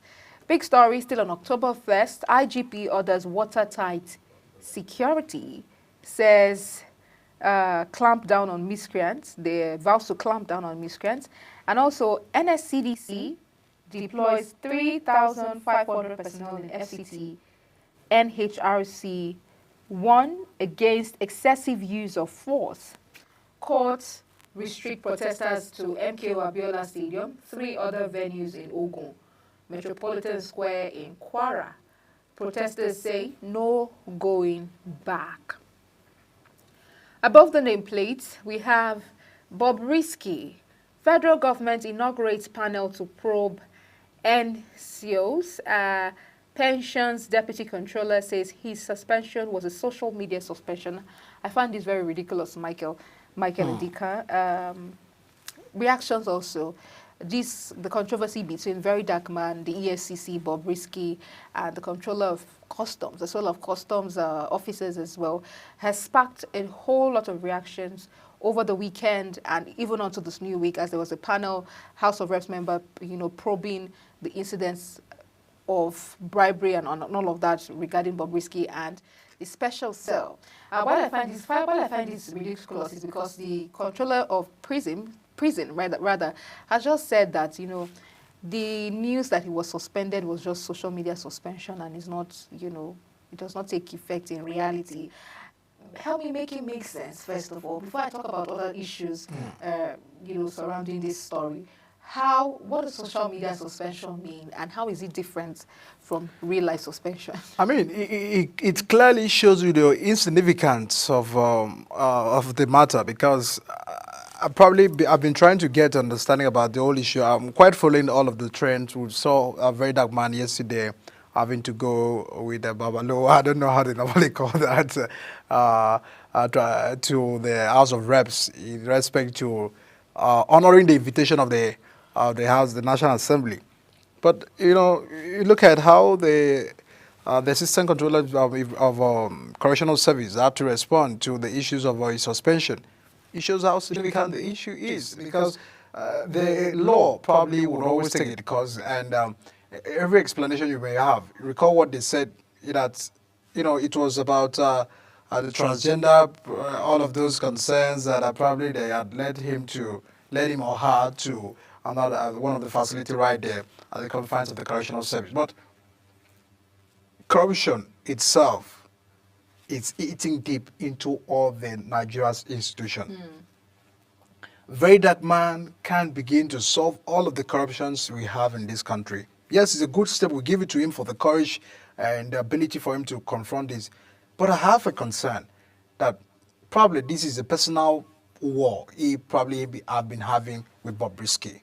It would have been on a normal level ground that you are picking this fight, to confront fighting corruption. But it looks that it's selective, because we've seen the previous issues they have been having on the social media and all of that. So it's a way of trying to prove a point in the way of taking the Bobrisky back to the prison, and all of the concern he may probably be having. But it also gives us a signal of the fact that our institutions are not strong. EFCC have been indicted, Correctional Service have been indicted.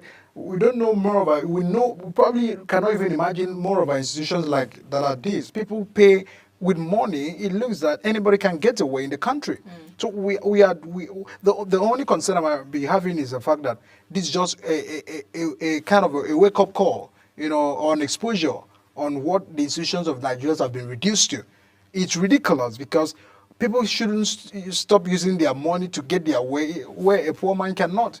Justice is what makes the country works, where justice is for a common man, justice for a middle-class man, justice for the upper man, and all of that. So, but the moment where people can take laws into their hands and they get away about it because of their money, then we are in for a only thing. But in a way, I also feel that the case probably is also significant, knowing to the fact that the current situation in the country, we are talking about fuel at 1,000 naira, we are talking about a bag of rice at 100,000 naira.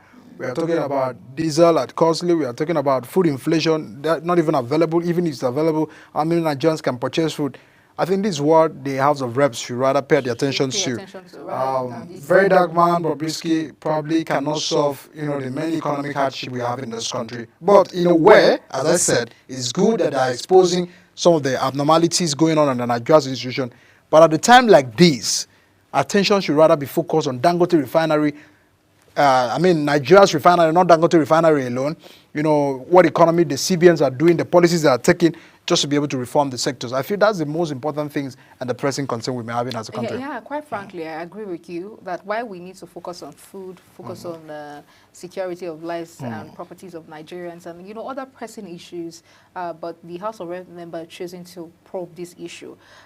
It's a good one as well, but it just points up to one thing from all of the probings and everything, that like you rightly said, that our justice system is not what it is. Reactions, like I say, have followed these stories. Nigerians have come out to say, you know what, justice, only the rich, justice is not, Nigerians can't even get justice. Like, the law is for the poor man, the rich here in Nigeria. If you have money, if you have your way, if you have power, you can do anything and go absolutely free. And while the Deputy Comptroller of Prison yesterday was, in his defense was saying that the reason why Bobrisky was put in a special cell, first of all, the story has a whole lot of loopholes. There were the voice notes. We heard that the voice note, Bobrisky's voice note was out there. Voice call was out there where he, he spilled a whole lot, talked about godfatherism, talked about his godfather, talked about, the case of it wasn't just for, spraying of the Naira notes, abuse of the Naira notes, but there were charges against him as charges of money laundering that was swept under the carpet. And EFCC was indicted. They have not responded yesterday. It just shows these things were clearly articulated in that voice note. And so, and in that voice call rather.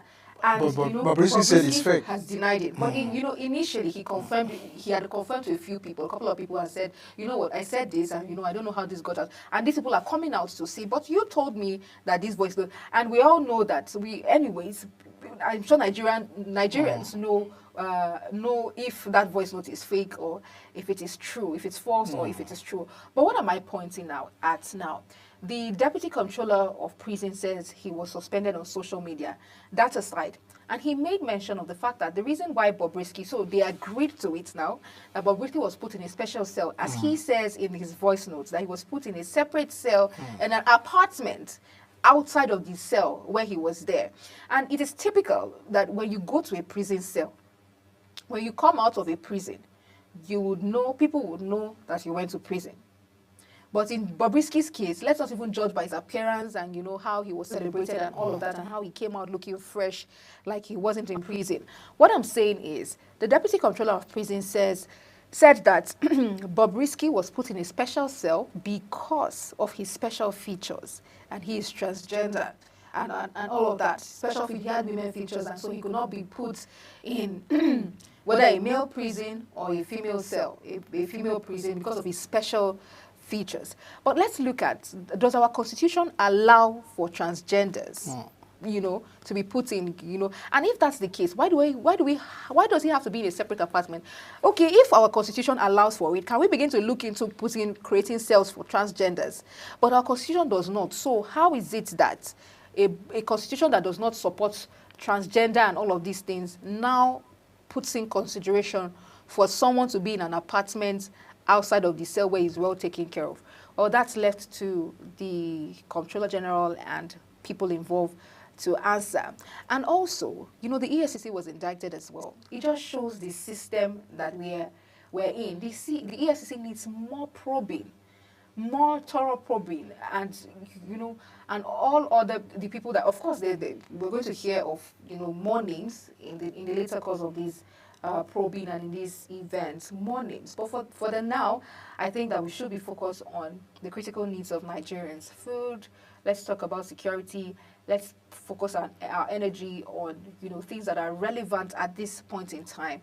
Not to say that Nigeria does not need our justice system does not need a revamp and all that, but I think what is focal and what is critical is what we should put our energy in.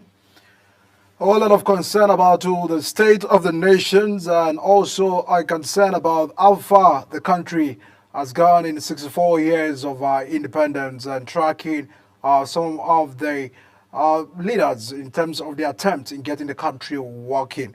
We can begin to count in number. We had celebrated 25 years of unbroken democracy, and now we are actually highlighting the independence of how we're totally free. Are we really free? These are the questions that you're asking. On the program this morning, very shortly after the break, we'll be delving into that independence. How free is Nigeria after 64 years? On the program, please stay with us. We'll be right back.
ultimate destination for engaging political and economic matters. I am Uyi Agmofwebe. And don't forget to include social discussions. Tune in every weekdays from 7 a.m. to 10 a.m. I am Queen Agaba. For insightful breakfast ideas, business summaries, sports highlights, international and local news perspective, I am Anthony Momodu. Don't miss the in-depth analysis of current and political issues by the Global Morning team and experts. I am Jumai Manson. Catch Global Morning here on Global Television. Getting on the action. I am Edikan Michael. We are the Global Morning team.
Staying with us. If you just joined us, this is Global Television bringing you live broadcast of the Global Morning, and this time around we have the former ADC gubernatorial candidate Katsina State, Mr. Ibrahim Aminu, join us. Look at Nigeria's independence at 64.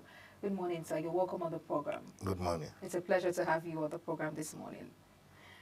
Looking back at Nigeria's 64th year, of independence, how would you describe progress so far, particularly in the Nigeria's political progress so far? So we have to thank God that we are alive. That is number one. But to be frank, is that the situation is not good to talk about. When you talk about political, you cannot separate it from the economic side. When you talk about economic, you cannot separate it from the political side. So, to be frank, is that Nigeria is in its trying times. A lot of us that we believe that the economy is supposed to improve from where it is. We are still not happy with the situation that we are getting now. The situation, it is so pathetic that there is no political and economic independence. Why there is no political and economic independence is that there are some major decisions politically that we cannot take, and there are some economic problems also that we cannot be able to address at 62. Because when we look at our peers, when we look at our colleagues whom we have gotten the independence, we have started the same economic development with them. They are far ahead of us. We can mention Pew, we can talk about Brazil, you can see Iran, you can see United Arab Emirates, which just started recently or behind us, a lot where there is serious leadership, there is much more commitment to the people. So you wonder how up to now that our economy is deteriorating day by day. And the situation is making the security also deteriorating day by day. So when you have a country like this, you cannot sleep. And that is why, that are my arguments. You mentioned that there are some things that we cannot address or talk about politically and also in the economy. But why is that so? What are these issues, like you say, we can't address? Number one, there is some international conspiracy and interference that we cannot take some decisions independently.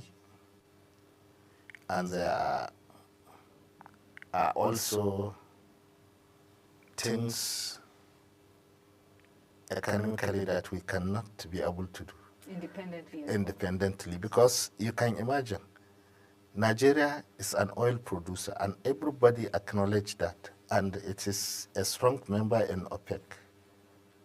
We have the crude. We have 4 refineries. For decades, they were closed. You wonder what is wrong with the Nigerians and Nigerian leadership, that up to now we are still importing fuel.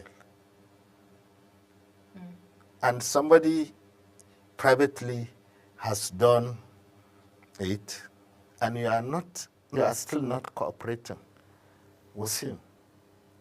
And this is from my little knowledge in physics. They say define energy. Say energy is the capacity to do work.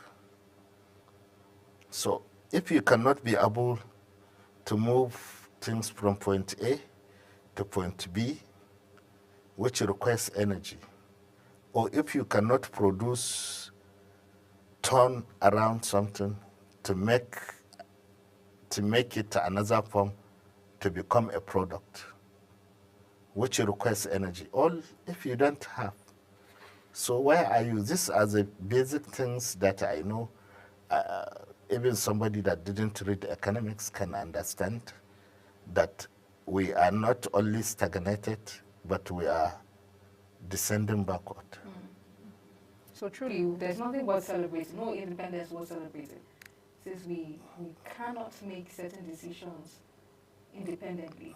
For me, I didn't see anything to celebrate. You know, the president and other relevant stakeholders and ministers held a press conference last week, advocating for a low-key celebration to mark the independence, and it should be a pivotal moment where we reflect on the complexities of Nigeria and, you know, how far we've come as a country. I know from your, judgment just now that you agree with that it should be a time for us to reflect and look back and see how far we've come and strategize moving forward what happens next. But how would you describe, you've just described the progress, so moving forward, what do we do? How do we begin to even address these challenges? You see, for any challenges, to identify the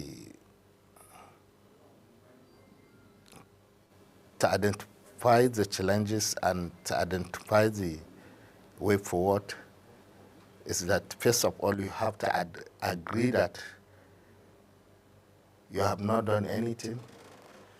You have to look at your problems and you have to address them.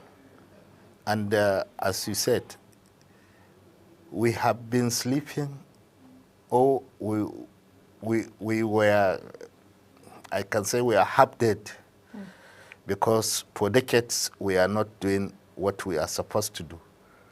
And why we are not doing, economically, that is the power of any nation. When you don't control your economy, when you can't produce, that is a challenge. The challenge is that, number one, is that Nigeria must address its power issues quickly, as soon as possible, and we must declare it as an emergency and quickly. Second, we have to set up committee to see that how we can resuscitate our industries through partnership with international financial institutions and local institutions by setting up short and medium term goals that we can achieve this resuscitation of these industries. So I think and thirdly is addressing the security situation. This are some of the basic things that any nation that supposed to do. But it is very unfortunate. We were thinking the leadership that has come now, we were thinking that they can be able to understand and will do better in terms of the management of the Nigerian economic resources. We find out that it is the other way around. Why is it the other way around? It's that there are so many decisions that the leadership has been taking, and you wonder as if, do they know what they are doing? Like the increment of salary from 30 to 70%, 30,000 to 70, which means that there is no much consultations and there is no much review of the indices that can make it work. A lot of states cannot be able to pay that 70%, even 30,000. Some states are not up to now, they are not paying 30,000 because they don't have the money to pay. And immediately last month, or in less than a month, he increased the fuel price. I can understand because he has taken a certain decisions and there was no money to finance the administration of the country. So there is no way he must increase the price of the fuel in order to get more money to address the financial challenges. But very unfortunate, the economic thinkers have not done well. They are very careless. They didn't know what they have plunked the country in. There are so many ways that you can address this. And therefore, there was no any questioning effect. There is no any questioning program for the poor. But we've had, when you say questioning programs, we've had interventions. Are you saying that these interventions are not enough? For example, trailers of rice that was doled out to, the people, various states. We've had truckloads of rice doled out to various states. Isn't that a cushioning effect? Isn't that a way to alleviate, at least, the economic hardship? No. That is even putting more people into economic crisis. Why is that? I know since when I was small, they were telling me is that I need to be teach how to catch a fish. I'm not giving fish alone. Not somebody giving me fish. If he didn't give me, what will I do? You have to come with programs that will make people productive, that the economy can be productive. You are making another countries more productive, more active. So you have to you have to be creative I know during the Babangida administration, there was all this kind of programs that came in, which means that in terms of awareness, he created MAMSA. In terms of a national orientation agency, which will change the psyche and the thinking of the Nigerians. There was NDE. Then when Abacha came, there was People's Bank also. When Abacha came, also introduced PEP, People Economic, something like Family Economic Improvement. These are the things that you say, hey, a woman in the house, what can she be able to do? How productive is she going to be? What are you going to give her to become productive? The industries, Babangida introduced NAFOND, National Economic Reconstruction Fund. Is to address the alien industries who cannot be able, either lack of working capital, either improvement of machineries. Those are the things that you address the economy. But you did nothing, and people are watching you. You are renovating your houses in billions of nairas. You are buying aircrafts. You are buying jets. You are buying yachts. At the National Assembly, they are buying luxury jeeps that each one of them can address a certain challenge within their community. Go all over the Nigeria, there is mostly people doesn't have water. They all fetch water from the well, which is even right now, there is going to be a challenge in the next 10 years because Nigerians have overused their water table, and the water table will go down, and it's going down day by day. And I'm telling you, in the next 10 years, there is going to be a challenge of water, sourcing water.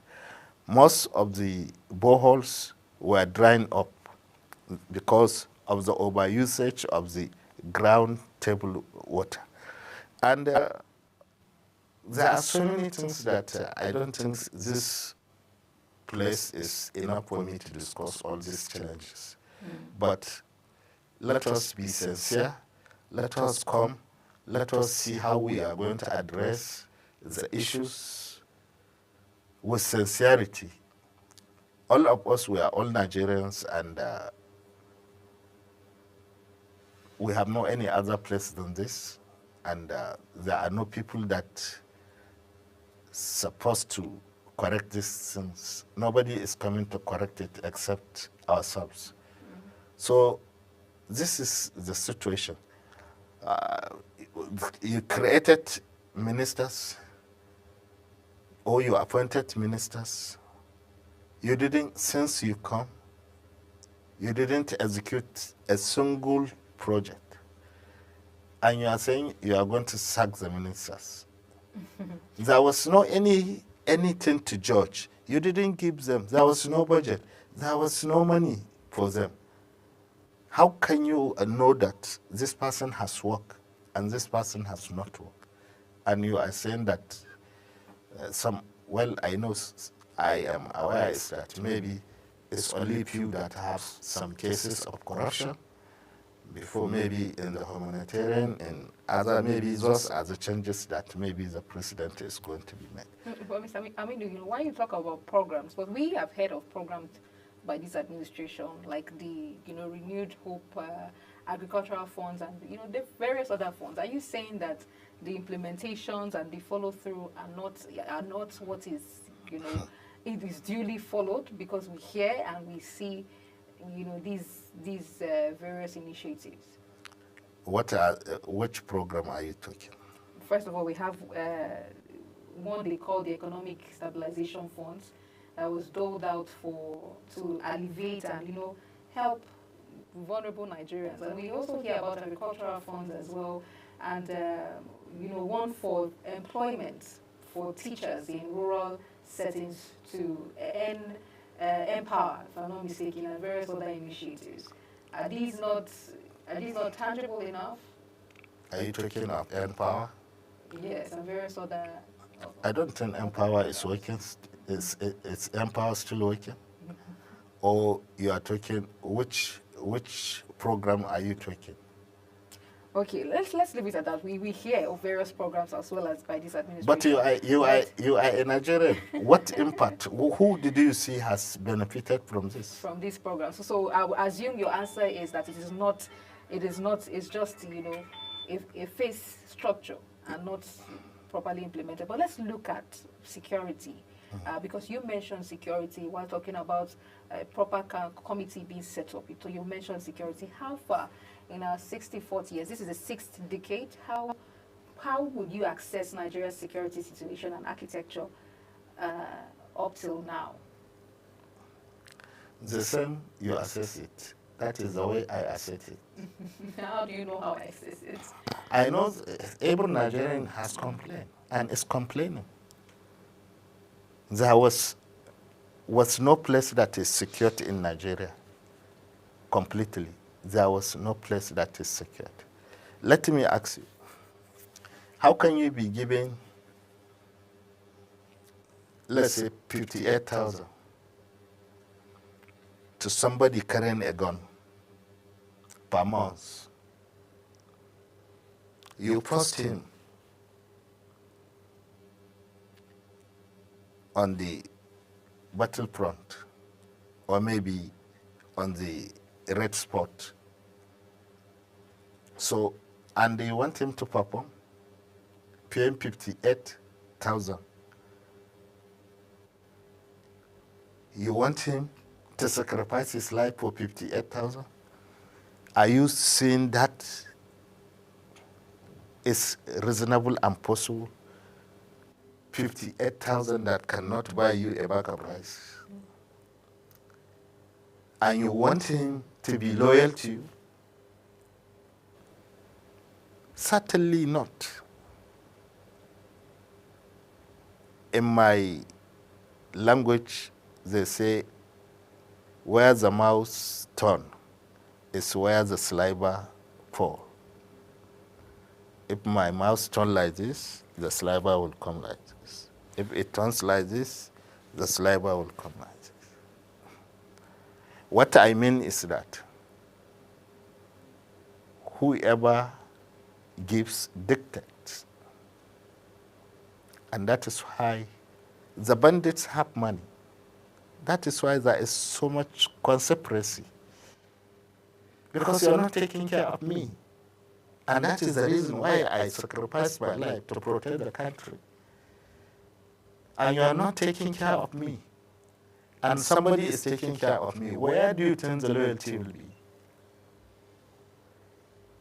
Look at so many cases. Recently, as I'm talking to you, the police have already sold the Garki police barracks. In the old Garki village, the barrack has been sold. Here in Area 11, that barrack has been sold. And they were asked to move within 3 months. And no provision, without adequate provisions. Why selling the barracks? Why selling the barracks? To who? Who did you sell? Where a lot of our able people who have sacrificed themselves for the country. And you are selling the barrack to one individual. And you think that it's going to be loyalty?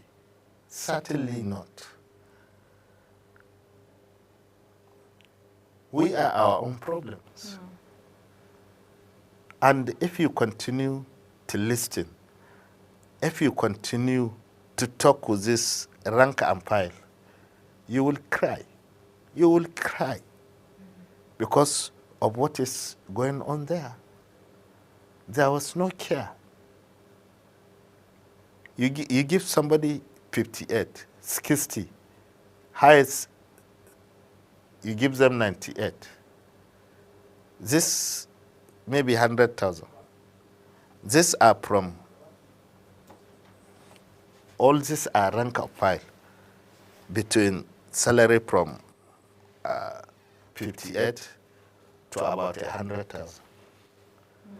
So how do you expect somebody to give you loyalty?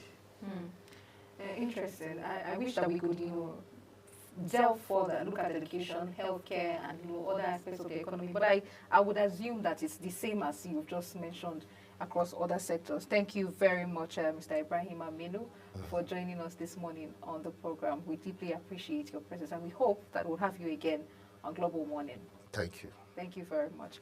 Well, on that note, this is where we draw the curtain on Global Morning. Thank you very much for, staying with us, looking at the front pages of the newspapers and critical conversations on Nigeria at 64. Until tomorrow, I am Queen Agaba, and my colleague Michael Edikan will see you tomorrow. Bye for now. The death toll from flooding. Most time our politicians just bring in policies too, for sure. Incidentally, we have several more stories. The legislature was carefully crafted to 22.2% inflation rate as of April this year. What does that say about where we are as a country? I think Nigeria has resorted to being resilient. Before you call a police station, before they even leave, they'll take permission from I don't think there's really anything on ground to improve. We struggled with ASU strike. The Minister of Education volunteered and said, give me 2 weeks. It was a lie. The president never gave me any deadline.